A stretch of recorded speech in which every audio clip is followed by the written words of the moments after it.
In 1878, Russian revolutionary Vera Zasulich stood before a court in St. Petersburg. She was accused of having shot the city's governor in retaliation for his brutal oppression of the Tsar's political opponents. When questioned as to why she'd thrown down her weapon and left him wounded, rather than firing again and ensuring that the job was done, she replied simply, "I am a terrorist, not a murderer." Not only did she end up acquitted of the crime, but by all accounts, those watching literally stood up and clapped. Yes, like the meme.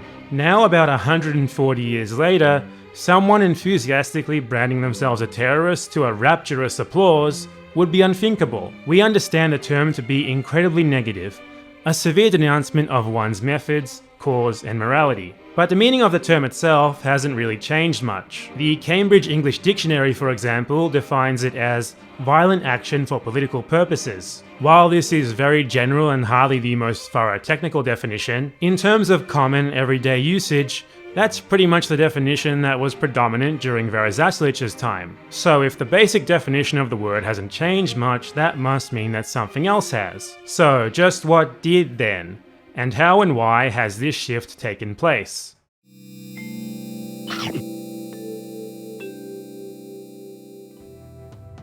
Before I go further, I want to note that I'm going to be using the word terrorism in a neutral sense. I'm not making any sort of moral judgment here by using it to describe individuals or groups or whatever. This is different to how it's understood today, I know, but watch on.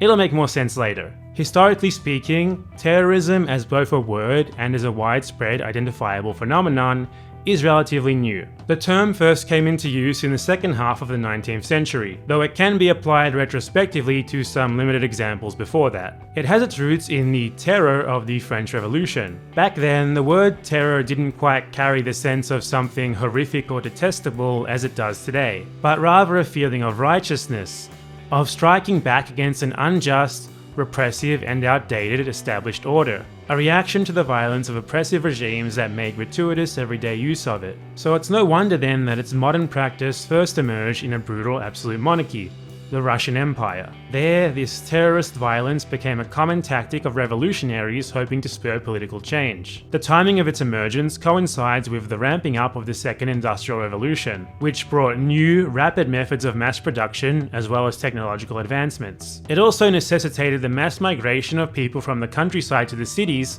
in order to work in the industrial sector. In Russia in particular, this resulted in an unprecedented level of everyday interaction between people of different social classes. St. Petersburg, which was the seat of the aristocracy and the Tsar himself, was also now an important industrial sector with a fast-growing working-class population. So not only did the average person now live in much closer proximity to the societal elite and holders of political power, but it was also much cheaper and easier for any old person to acquire the sort of weaponry that was previously more limited to the elite and their soldiers. In just a few decades, the powerful had suddenly become much more physically vulnerable than they'd ever been before, and people like Vera Zasulich made that fact widely known. Because the Industrial Revolution also brought with it new means of spreading information far and wide. With the spread of railroads and the telegraph, it no longer took weeks for news to travel across the country, but rather days at most. So if some terrorists managed to pull off an attack, the public would know about it much faster, and they'd be able to do with that information, well, whatever they willed. This was the idea behind the concept of propaganda of the deed, summarized by anarchist thinker Mikhail Bakunin in 1870. All of us must now embark stormy revolutionary seas, and from this very moment we must spread our principles, not with words but with deeds, for this is the most popular, the most potent, and the most irresistible form of propaganda. Bakunin and many of his contemporaries, who self-identified variously as anarchists, nihilists, or simple revolutionaries, thought that small-scale, yet symbolically powerful acts of political violence had much higher potential to spur a revolution among the populace than written propaganda or theory. That people would hear news of hated, oppressive political officials being assassinated by terrorists and spontaneously rise up in rebellion. Today, this might sound more than a little bit naive since we've seen this strategy fail countless times. But they didn't have the benefit of hindsight that we do, and most of the people of the day were also illiterate and thus unable to read propaganda and theory, so it kinda makes sense. It was a lot simpler for news of an assassination to travel by word of mouth to masses of everyday people than it would have been to, say, organize reading groups for complicated revolutionary theories, especially since doing the latter was very likely to get you arrested and thrown into a Tsarist torture chamber. So, for about 3 decades, the propaganda of the deed was the preferred strategy of Russian revolutionaries, which they primarily pursued through targeted assassinations. The most prominent early example of this was the relentless campaign of the terrorist group People's Will, narodya, volya in Russian,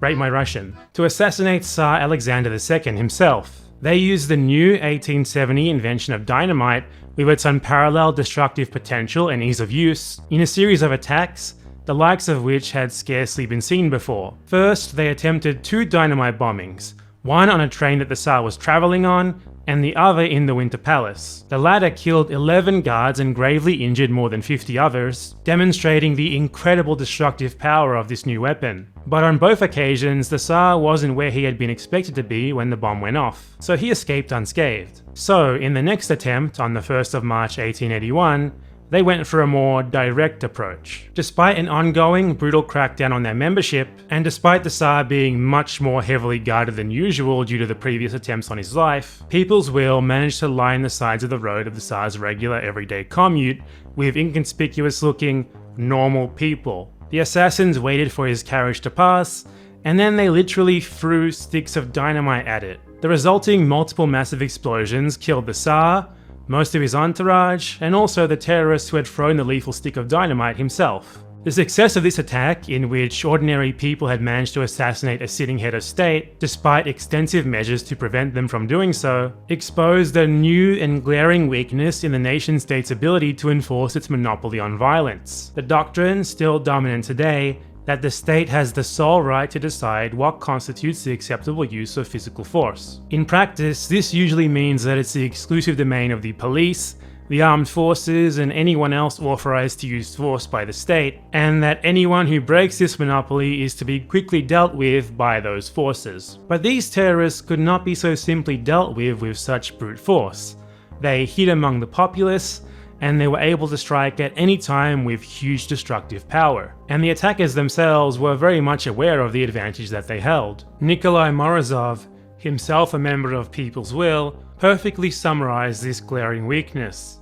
The revolutionary group is not afraid of bayonets and the government's army because it does not have to clash in its struggle with this blind and insensible force, which strikes down those to whom it is ordered to strike. This force is only dreadful to the obvious enemy. Against the secret one, it is completely useless. Immediately following the Tsar's death, the regime adjusted its strategy. It established a secret police force specifically to deal with such secret enemies. They subsequently indiscriminately cracked down on basically everyone who looked a little bit funny. This resulted in the oppression of many uninvolved people, but nonetheless it achieved its goal of essentially destroying People's Will, and the rebellion that they'd hoped the assassination would spur never came to pass. Despite this failure, revolutionaries around the world were still inspired by the Russian example. By the end of the 19th century, terrorist groups that employed similar targeted assassination tactics based around the propaganda of the deed had formed in practically every country in Europe, from the Balkans to the Atlantic Ocean. Some of their most notorious assassinations during this period were those of the French president,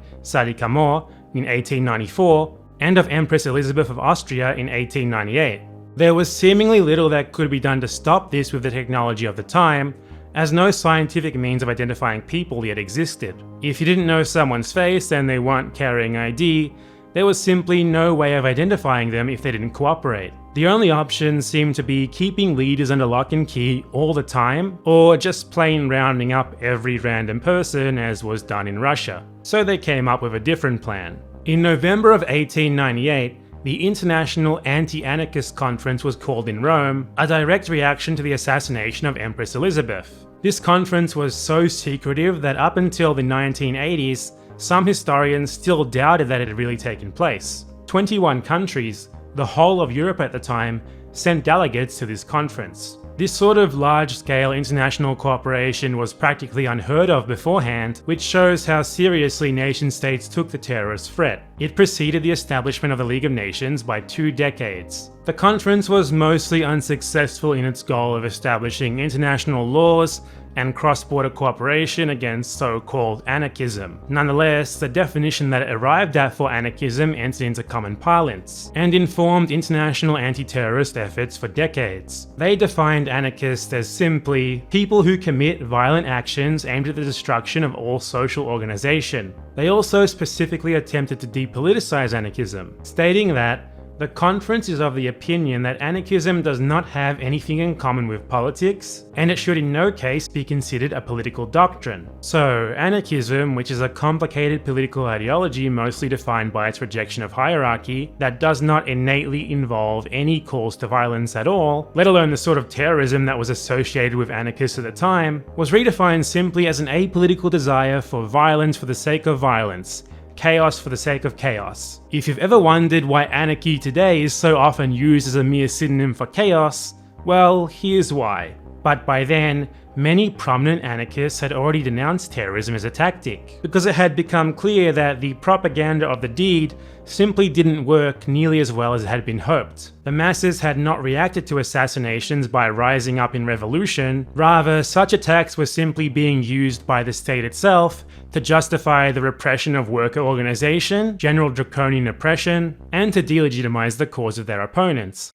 And the conference itself is the prime example of that last one. And most of the terrorist attacks of the 1890s were not motivated by a desire to spur a revolution, or even by anarchism at all. More often, they were simple vengeance against officials who were responsible for oppression, who might have never faced justice otherwise. This was perhaps understandable, but it was nonetheless tactically unproductive. The word anarchism was simply appropriated by the nation-states of Europe, many of which were still oppressive monarchies, because they needed a blanket term that they could use to delegitimize their opponents, and especially those who were willing to take violent measures. They pushed this idea very heavily, and very soon, even in common parlance, being branded as an anarchist became the ultimate denouncement of one's cause, morals, and methods. Where the state couldn't maintain its monopoly on violence through the simple use of violence itself, it turned to its unparalleled ability to control and disseminate information to delegitimize this new threat. You might already be noticing that this is very similar to how the word terrorist is often used today.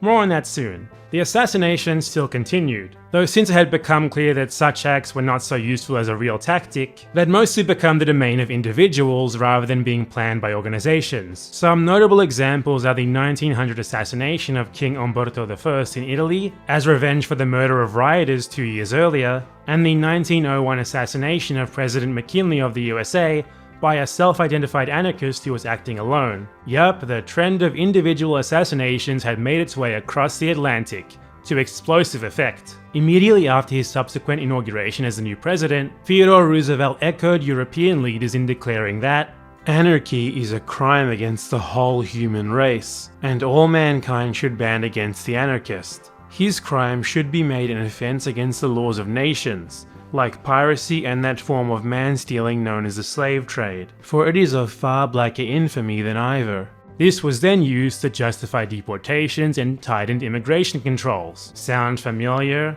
Soon enough, the British were branding very much non-anarchist Indian insurgents fighting for independence from colonial rule as anarchists. The word had quickly become a catch-all delegitimization tool, and in easily the most famous possible example of this conflation, Gavrilo Princip, the Yugoslav nationalist who assassinated Archduke Franz Ferdinand in 1914, an event often blamed for leading to the outbreak of World War I, was labelled an anarchist by the court that sentenced him to 20 years in prison. As anarchist terrorism largely subsided after World War I, targeted assassinations as the predominant tactic also declined, as they had many times been proven unproductive. Those factors, along with the rising prominence of anti-colonial national liberation movements, caused anarchist as the catch-all term to fall out of vogue. It was slowly but surely replaced by terrorist. What was just a few decades earlier an enthusiastic self-description was becoming the moral condemnation that we all know today. In 1937,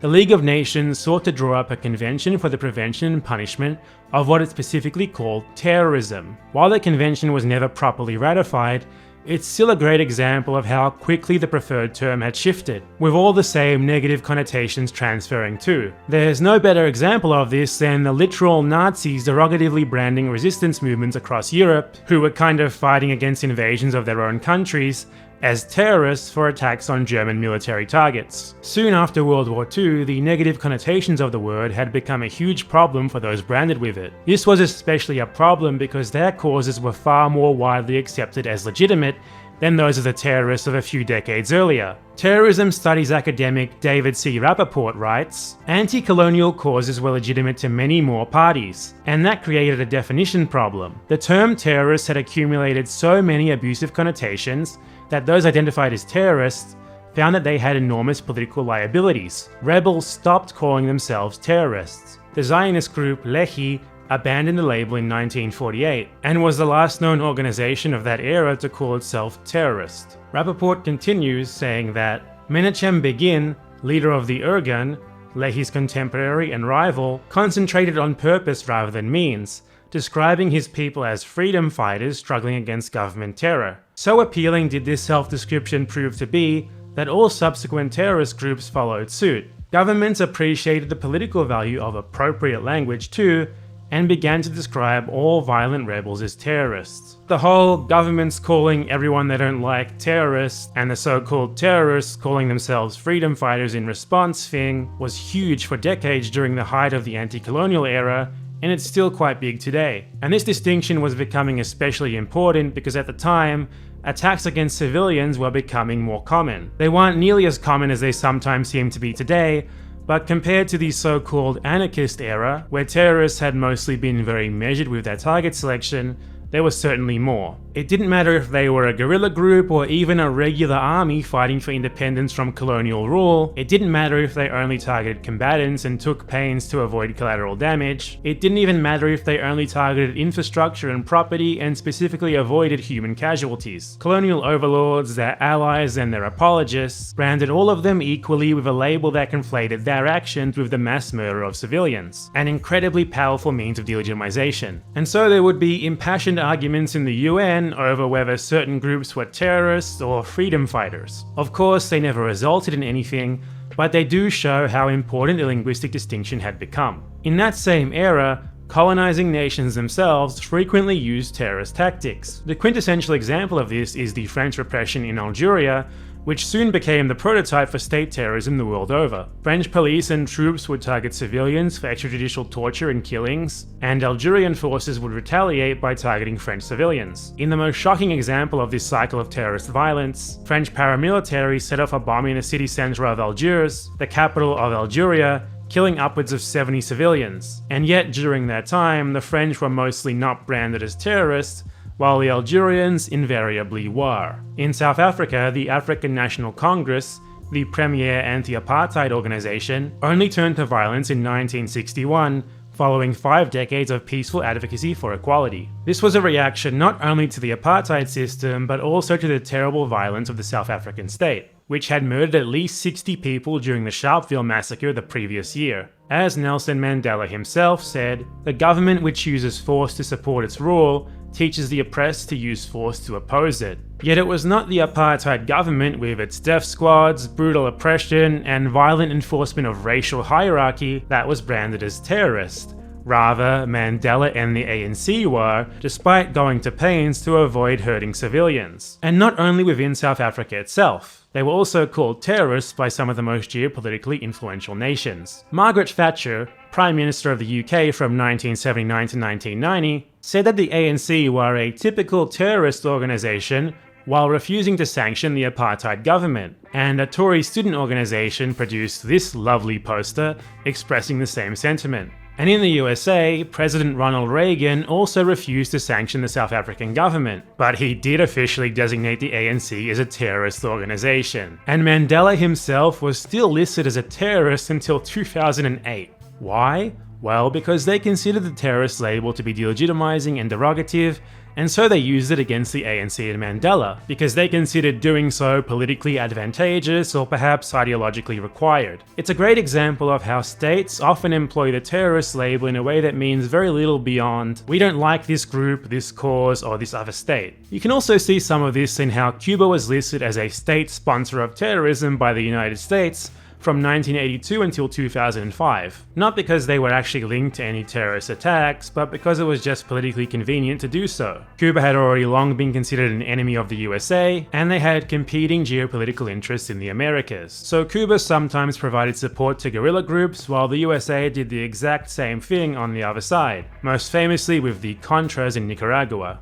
But the USA did sponsor a plethora of terrorist attacks directed at Cuba, carried out by Cuban exiles based in Miami, and most of them targeted civilians, such as the bombing of Cubana de Aviación Flight 455 in 1976. The perpetrators of that bombing, by the way, lived happily under US protection for the rest of their lives in Florida, but it was Cuba that was apparently the morally reprehensible state in that relationship. In the present day, religious terrorism has become more common, so the common idea of a terrorist has also shifted as a result. Rather than being employed in a remotely rational, targeted way, with goals that at least kinda make sense like it was in the past, a lot of the terrorism today is simply people trying to kill as many civilians as possible. So by branding groups or states as terrorists or sponsors of terrorism, they're now automatically associated with these fanatics regardless of how different their methods and causes might be. Suddenly, everything they stand for is delegitimized in the strongest way possible. And this has really been a propaganda coup for those who would have been employing the terrorist label against them anyway. It also bears mentioning that states themselves often utilize terrorist tactics that are officially legitimized, such as during wars or by terrorizing their own population. The latter is something that academics describe as state terrorism, though this term isn't used that much in common parlance outside of certain niche cases. But unless it's politically convenient, it's rare for such regimes to be branded as terrorists by their contemporaries. Actually, those who oppose them are much more likely to be branded as such, because at its core, just like how anarchist was being used 120 years ago, the true purpose of the word terrorism being utilized as it is today is the ideological enforcement of the state monopoly on violence, and not just within their own borders but also sometimes outside of them, as can be seen in the fact that the USA drone striking a wedding and killing like 50 civilians is rarely ever called an act of terrorism, while say someone radicalized by such acts attacking a US soldier almost certainly would be. Much in that vein, during the Vietnam War, Vietnamese soldiers targeting combatants in their own country were routinely labeled as terrorists. This article from the New York Times in 1964 described a Viet Cong raid on a village where they killed only one person, a combatant, as Viet Cong terrorism. Funnily enough though, the My Lai massacre, where US soldiers murdered more than 400 civilians, was never contemporaneously called terrorism in any official or media capacity, though the US military did initially blame it on Viet Cong terrorists. You see, the Viet Cong did terrorism because they were an opponent. But once the US military was revealed as the perpetrators of the exact same act, the label was suddenly no longer applicable. This sort of distinction has a very real effect on our perceptions, and there's actually been studies that show this. One from 2017 in the Conflict and Terrorism Academic Journal found that people react more negatively when the perpetrator of the exact same act is described as a terrorist rather than as a shooter. They were more likely to favor harsher punishment for the perpetrator, more likely to agree with immigration controls as a preventative measure, more likely to favor responses involving the armed forces and intelligence services, and more likely to characterize the perpetrator as irrational or immoral. Another study found that people are more likely to brand the exact same act as terrorist if the perpetrator is described as a non-white Muslim rather than a white non-Muslim. So who we define as terrorist is clearly tainted by these historical delegitimization campaigns and the resulting negative connotations that the word has picked up in the 150 odd years since Vera Zasulich proudly described herself as a terrorist. So much so that even academics, who are supposed to look beyond such emotional leanings and define things as objectively as possible, simply can't manage to do that when it comes to terrorism. It's often said in the academic study of terrorism that there's a huge problem with even defining the term. There's hundreds if not thousands of academic works on that very topic. Alex P. Schmidt's 2011 attempt to form an academic consensus on the definition is the best one that I've personally seen, especially since it doesn't shy away from including states as potential terrorists, but it still shows that it's influenced through public perception within the first paragraph. It defines terrorists as having no moral restraints, and as targeting mainly civilians and non-combatants. It's clearly trying to define it in a way that fits with the stereotypical idea of a terrorist as an immoral actor that intentionally targets civilians. But that simply doesn't encompass most historical terrorism. It excludes the majority of these so-called anarchist terrorists who we talked about earlier, for example, as they rarely targeted civilians. And many other terrorists have primarily targeted combatants or infrastructure and property. They're trying to define terrorism in a way that facilitates its continued derogative use, rather than one that disconnects itself from it. Even eminent experts can't escape it. The problem is not actually that terrorism is incredibly difficult to define, because it's really very simple. It's that these experts are human beings who are influenced by its emotional connotations just like anyone else. And so, whether they mean to do so or not, they conform their definition to these expectations, and that causes a flurry of disagreement which makes arriving at an academic consensus very hard. But it's important that we try to conceptualize the term independent from those connotations, because they were created intentionally in order to manipulate public perceptions and justify extraordinary government actions. If we instead take it back to its roots of just being a dry description of violence used for political ends, like in the Cambridge Dictionary definition mentioned in the intro, we can instead define terrorism as a tactic, one that's not innately morally charged, and then we can evaluate it on a case-by-case basis. It becomes easier to say as a simple factual statement that yes, Nelson Mandela was a terrorist. Please don't take that out of context, because he was linked to violent actions for political purposes. Even though none of them intentionally targeted civilians, actually most of them were just acts of sabotage. But I'm sure most of us would agree that his cause was very righteous, and that his methods were measured, especially in the face of the incredible violence and oppression of the South African apartheid state. So well, at least for me, the majority of the political violence linked to Nelson Mandela and the ANC was morally justifiable, and it was also terrorism. Those two statements are not incompatible. We can also say that contemporary religious terrorists who intentionally cause mass civilian casualties, like Al-Qaeda and ISIS, are a whole lot different.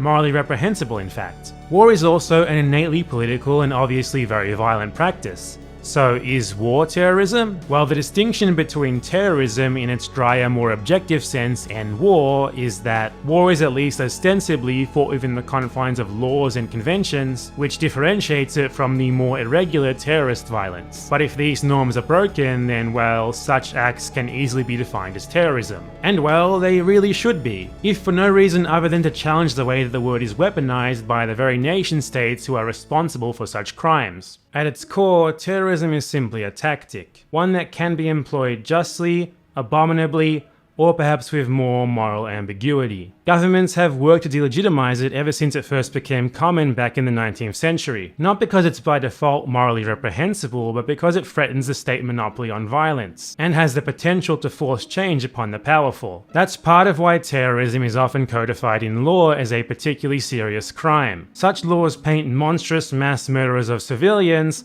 and those who don't even target people with the exact same brush. And that's because the state doesn't care about moral differences. They threaten its monopoly on violence all the same, and they justify extreme responses all the same. Just look at what we've seen in recent decades, like the quick expansion of mass surveillance, limitation on personal liberties, wars in the name of fighting terrorism, and sometimes the violent repression of a state's own population. Years ago, when I visited Peru, I watched the annual Independence Day military parade in Lima, the capital. Beforehand, I'd read about Peru's so-called internal conflict during the 80s and the 90s. The Shining Path guerrilla/terrorist organization emerged in the countryside, and they quickly showed that they had no moral qualms with targeting civilians. The state's response was the indiscriminate repression of the same civilian populations that were already being terrorized by the rebels. This led more people to sympathize and join them, and the conflict escalated into something akin to a civil war. By the end of it, both sides had committed a plethora of atrocities. I was surprised to see that the crowd at the parade saved their most raucous cheers for Special Forces veterans of the conflict, despite them being intimately involved in such atrocities. The armed forces murdered an estimated 20,000 people, tortured at least 6,000 more, and committed countless acts of sexual violence. But to the public, they were still heroes. When I turned around and asked my friend about this, he replied simply, "They brought down the terrorists